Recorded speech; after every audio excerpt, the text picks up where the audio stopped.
Sumqayıt Şəhidlər Xiyabanında Vətən müharibəsində qəhrəmancasına şəhid olmuş Mustafayev Rüfət Zöhrəboğlunun anım günü keçirilib. Əvvəlcə şəhidlərin əziz xatirəsi bir dəqiqəli sükutla yad olunub. Rüfət Mustafayevin məzarı ziyarət edilib. Üzərinə əklil və gül dəstələri qoyulub. Ruhuna dualar oxunub. Qubadlı rayon İcra Hakimiyyəti başçısının müavini Allahverdi Haqverdiyev qeyd edib ki, Rüfət Mustafayev 1996-cı ildə Sumqayıtdan anadan olub. O 18 saylı tam orta məktəbi bitirdikdən sonra Azərbaycan Texnik Universitetinə qəbul olunub. 2019-cu ildə hərbi xidmətə yollanan Rüfət, Vətən müharibəsinin ilk günlərindən ön cəbhədə döyüşüb. Suqovuşan və Talış kəndləri uğrunda gedən ağır döyüşlərdə böyük şücaət göstərərək 9 oktyabr 2020-ci ildə qəhrəmancasına şəhid olub. O, Vətən uğrunda cəsur döyüşçü və Suqovuşanın azad olunmasına görə medalları ilə təltif edilib. Tədbirdə çıxış edənlər diqqətə çatdırıblar ki, şəhidlərimizin hər biri Azərbaycanın azadlığı və suverenliyi uğrunda canından keçərək tarix yazıb. Rüfət Mustafayev kimi igidlər bu torpağın şərəfini qoruyublar. Onlar bizə qalib xalq olma hissini yaşadıblar.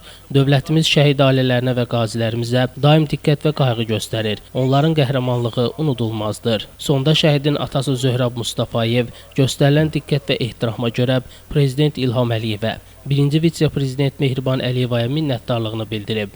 Şəmistan Fikrətli Elbrus İsmailov, bugün informasiya proqramı üçün.